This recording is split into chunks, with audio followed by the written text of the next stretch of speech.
Bismillahirrahmanirrahim. Uhayyikum bitahiyatil Islam, tahiyatu ahlil jannah. Assalamualaikum warahmatullahi wabarakatuh.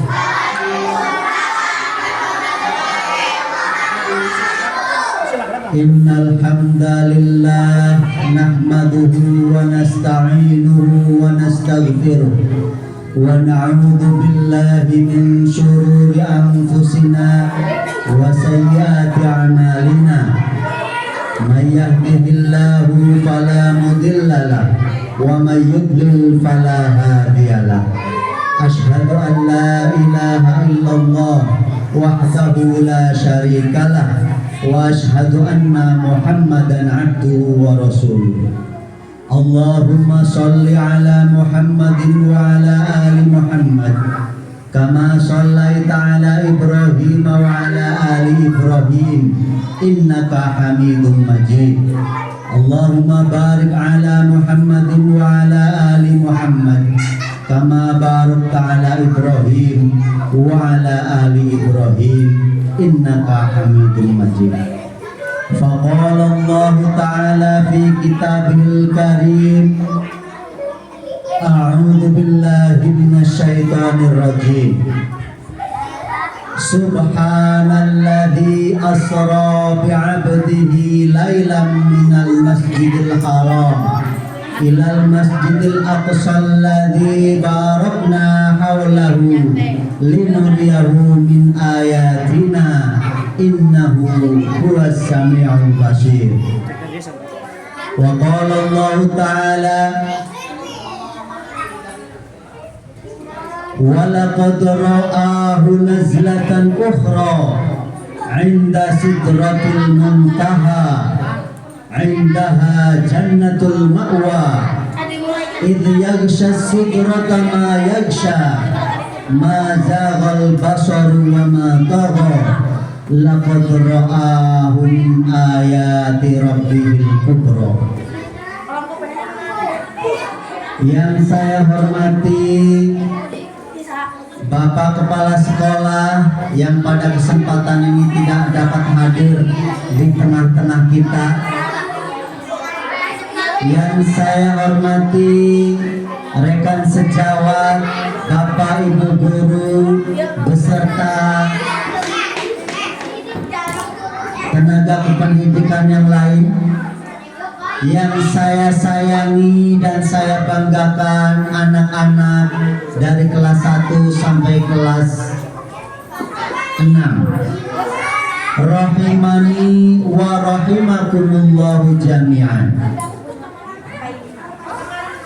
Pada kesempatan hari ini, yang pertama-tama tentu kita panjatkan puji syukur kehadirat Allah Subhanahu wa Ta'ala, di mana pada kesempatan hari ini kita akan mengkaji bersama, akan berbicara, membahas, mempelajari tentang satu peristiwa yang sangat penting dalam dunia Islam, yaitu peristiwa terjadinya apa? Isra dan Mi'raj Nabi Muhammad Sallallahu Alaihi Wasallam. Salawat dan salam semoga senantiasa tercurah kepada Nabi kita Nabi Muhammad Sallallahu Alaihi Wasallam beserta keluarganya, para sahabatnya, para tabi'in, dan tentu kepada kita selaku umatnya. Amin ya rabbal alamin. Anak-anak yang Bapak cintai dan Bapak banggakan, tentu kalian sudah tidak asing dengan sebutan Isra dan Mi'raj. Ya. Peristiwa Isra dan Mi'raj adalah peristiwa yang sangat penting.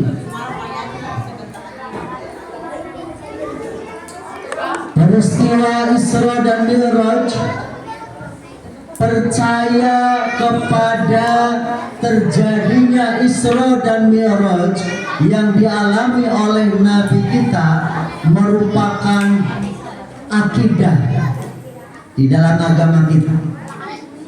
Ya. Mempercayai peristiwa Isra dan Mi'raj adalah merupakan perkara yang wajib di dalam agama kita. Akan tetapi merayakan peristiwa Isra dan Mi'raj bukanlah suatu kewajiban. Paham apa tidak?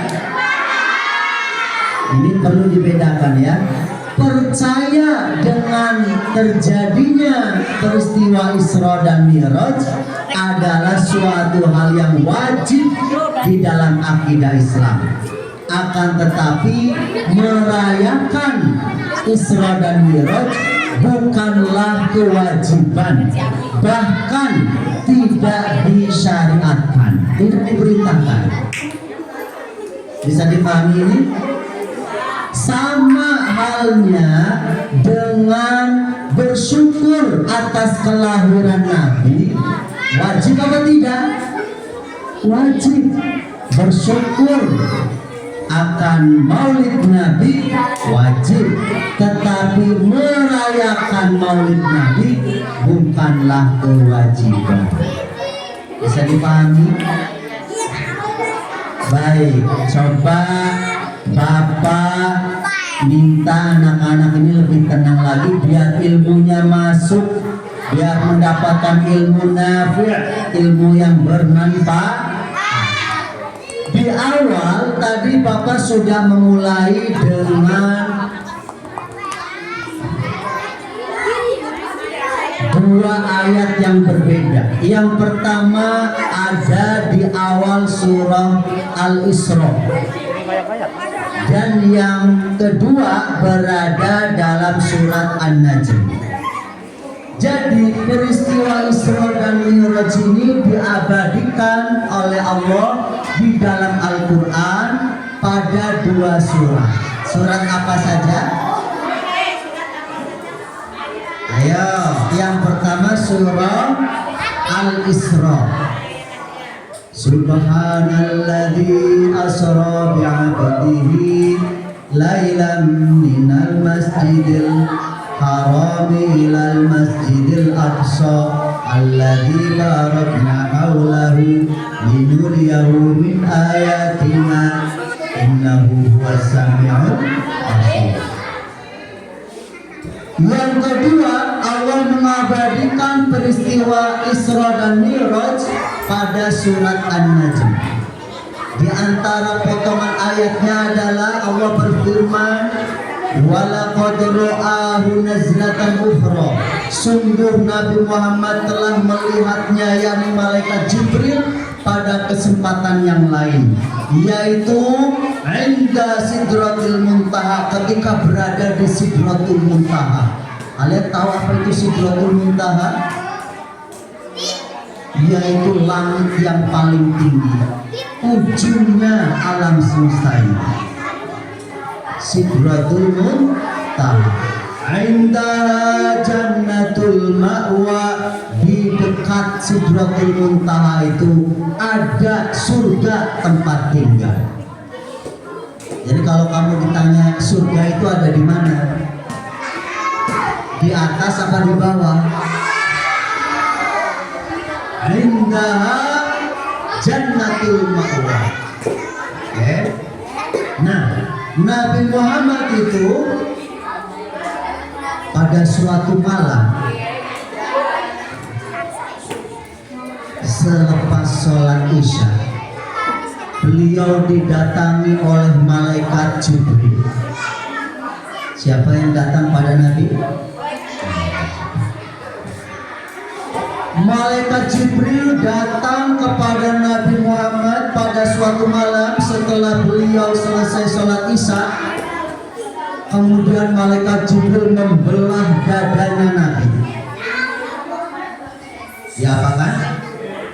dadanya Nabi dibelah, kemudian dicuci dengan air Zam-Zam, kemudian malaikat Jibril mendatangkan bejana dari emas yang diisi dengan hikmah dan iman. Ini kita tidak mampu menjangkaunya ya, akal kita. Malaikat Jibril membawa bejana emas berisi hikmah dan iman, kemudian dituangkan ke dada Nabi, dan kemudian malaikat Jibril menutup rapat kembali dada Nabi. Kemudian didatangkan kepada Nabi hewan tunggangan berwarna putih yang disebut dengan buraq. Kata Nabi, buraq itu besarnya lebih besar dari himar dan lebih kecil dari keledai. Kemudian Nabi mengendarainya dan dibawalah ke Masjidil Aqsa. Yang ada di mana Masjidil Aqsa itu? Ada di Palestina. Pada zaman dahulu ketika itu orang-orang itu kalau bepergian dari Masjidil Haram di Mekah ke Masjidil Aqsa di Palestina, itu pulang pergi membutuhkan waktu 2 bulan. Karena perjalanan menggunakan unta, menggunakan kuda, melewati padang pasir, melintasi gunung, menuruni lembah, ya. Pulang pergi berapa lama waktunya? Ketika itu 2 bulan. Tetapi Nabi Muhammad SAW dengan menaiki buraq dan ditemani oleh malaikat Jibril pulang pergi dari Masjidil Haram ke Masjidil Aqsa, bahkan kemudian naik ke langit 1, 2, 3, 4, 5, 6 sampai langit ke 7, bahkan naik ke Sidratil Muntaha. Kemudian kembali lagi ke Masjidil Aqsa dan pulang ke Masjidil Haram. Belum terbit subuh, sebelum fajar sudah kembali. Ini yang disebut dengan peristiwa apa? Isra dan Mi'raj. Percaya kepada peristiwa Isra dan Mi'raj adalah bagian dari akidah Islam.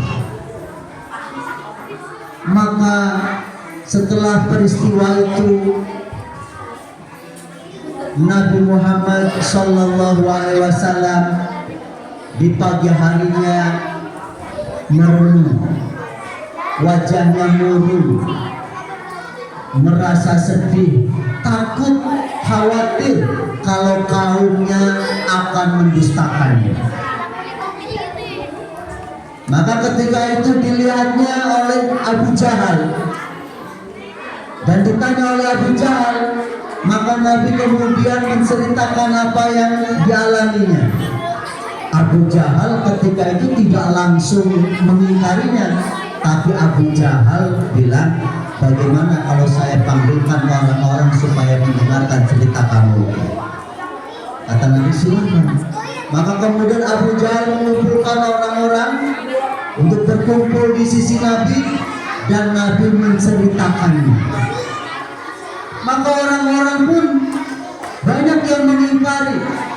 Bagaimana mungkin kamu bisa pulang pergi dalam 1 malam?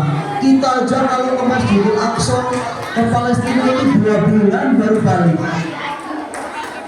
Ada orang yang sudah pernah mengunjungi Masjidil Aqsa, minta diceritakan, coba gambarkan kepada saya bagaimana bentuknya Masjidil Aqsa itu.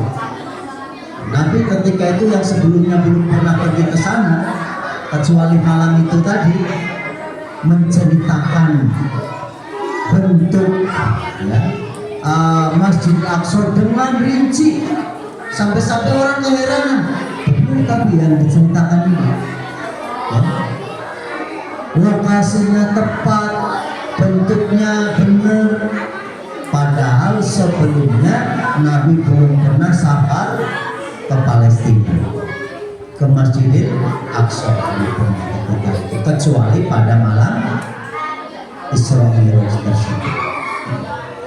Nah, baik anak-anak, ketika itu banyak masyarakat Quraisy yang mendustakannya. Akan tetapi disampaikan kepada Abu Bakar. Ketika itu ditanya, wahai Abu Bakar, bagaimana pendapatmu tentang Muhammad yang mengatakan begini begitu?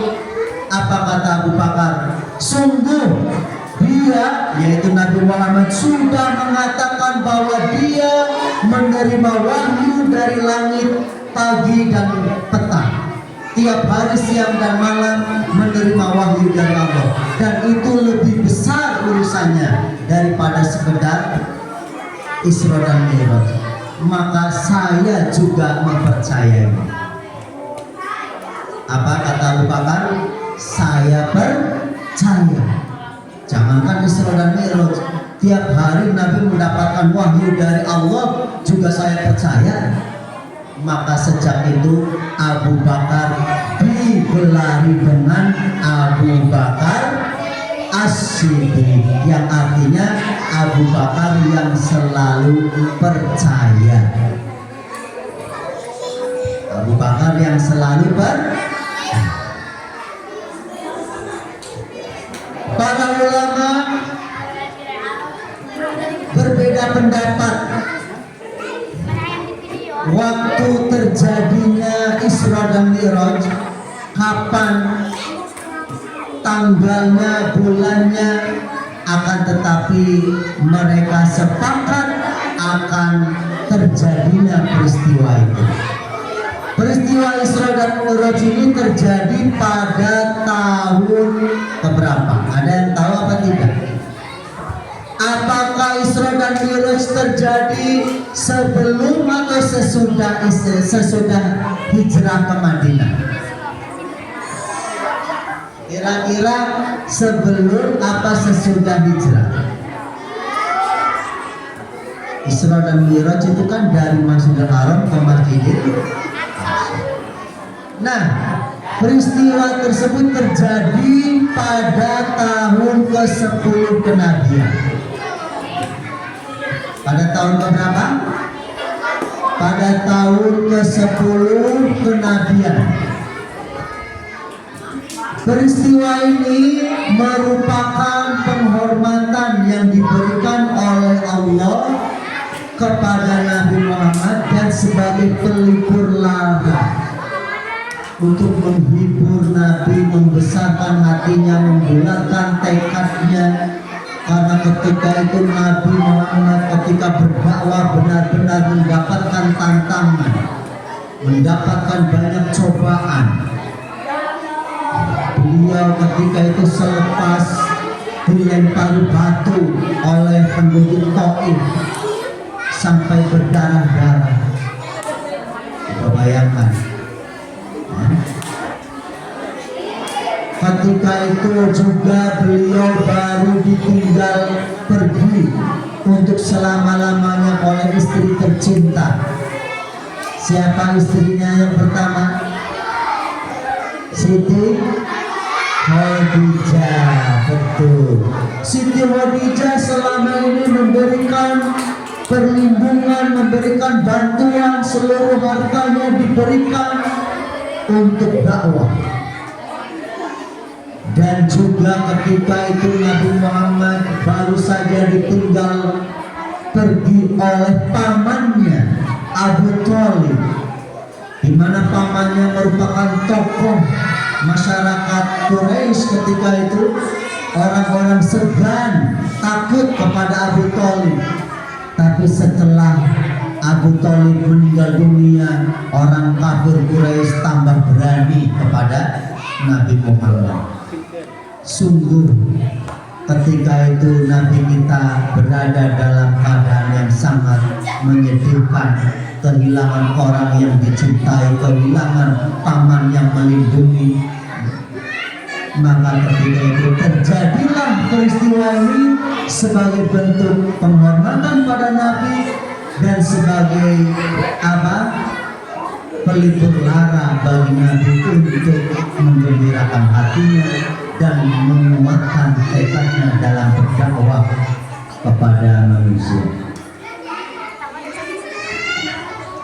Peristiwa Isra dan Mi'raj diriwayatkan oleh banyak imam ahlul hadis, diantaranya oleh Imam Bukhari. Beliau meriwayatkan 20 hadis dari 6 sahabat yang berbeda, dan Imam Muslim meriwayatkan 18 hadis dari 7 sahabat yang berbeda.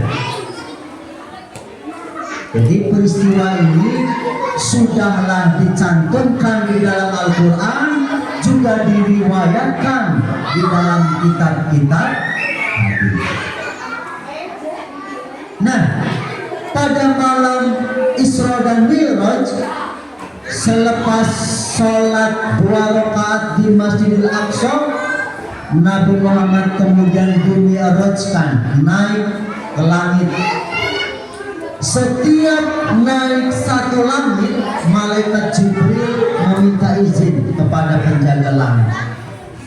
Ditanya, siapakah engkau? Malaikat Jibril. Siapa yang bersamamu? Muhammad. Apakah dia telah diutus? Ya, dia telah diutus. Apakah dia sudah diberikan izin? Sudah diberikan izin. Kemudian dibukakan pintu langit pertama. Malaikat Jibril membawa Nabi ke atas.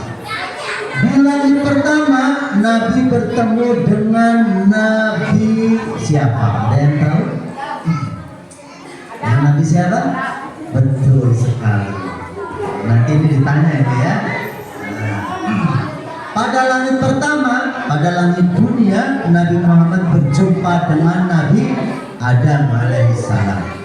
Kemudian naik lagi ke langit yang kedua. Di langit yang kedua, Nabi berjumpa dengan siapa? Ada yang tahu? Betul, dengan Nabi Isa alaihissalam dan Nabi Yahya alaihissalam. Kemudian minta izin lagi, naik ke langit yang ketiga, dibukakan pintu langit yang ketiga. Nah, di sana Nabi berjumpa dengan siapa? Ada yang tahu?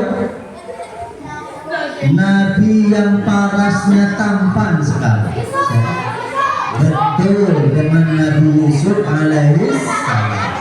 Kemudian di langit yang keempat berjumpa dengan Nabi Idris alaihissalam. Di langit yang kelima berjumpa dengan Nabi siapa? Dengan Nabi Harun alaihissalam. Di langit yang keenam berjumpa dengan Nabi siapa?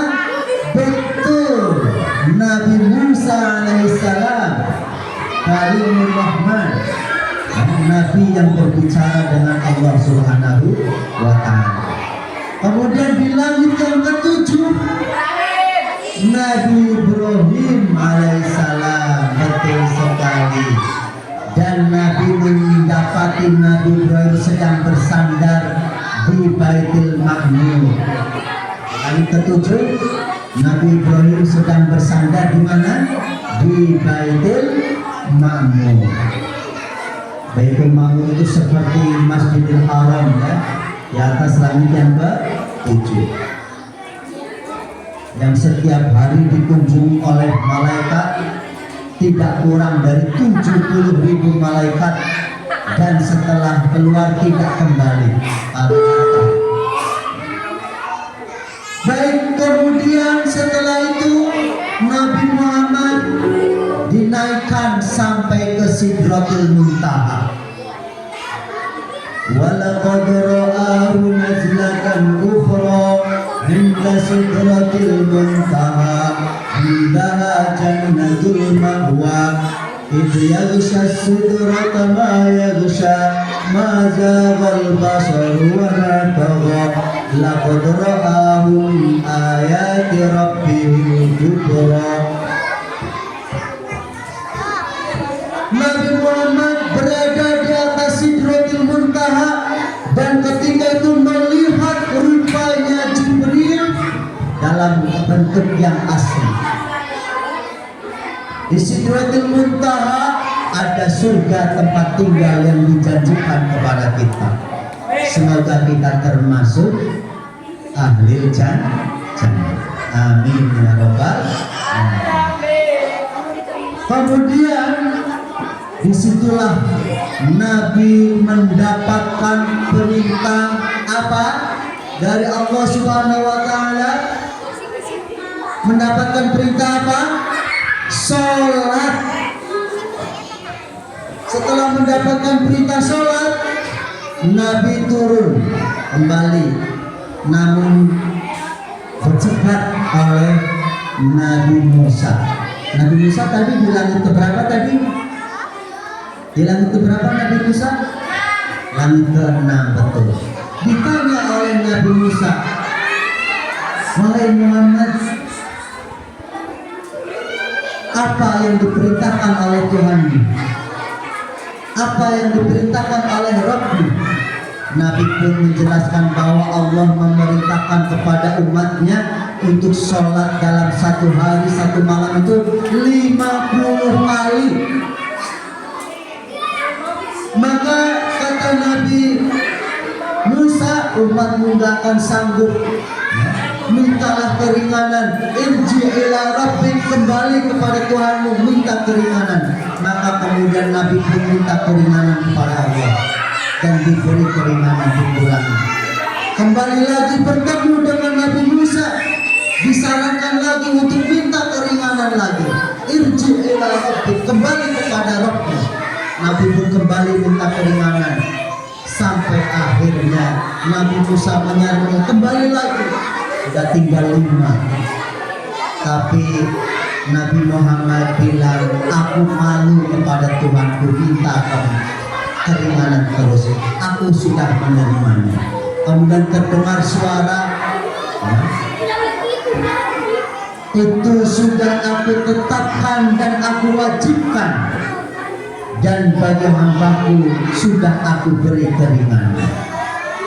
Maka itulah oleh-oleh yang sangat berharga, yaitu kewajiban sholat, merupakan kewajiban yang diberikan oleh Allah kepada nabinya di malam mulia, malam Isra dan Mi'raj, dan di tempat yang paling mulianya, yaitu berada di atas langit sana.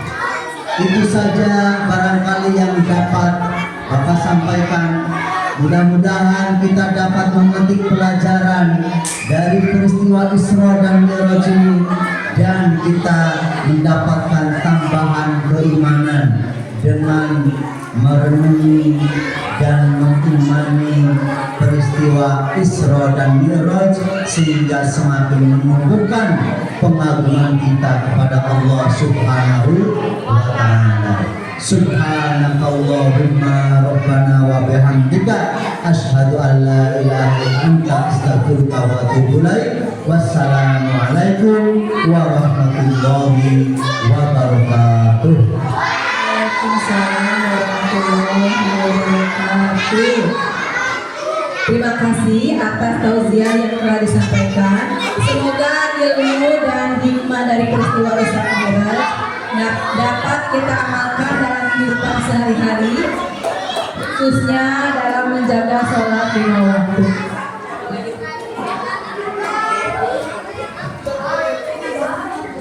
Hadirin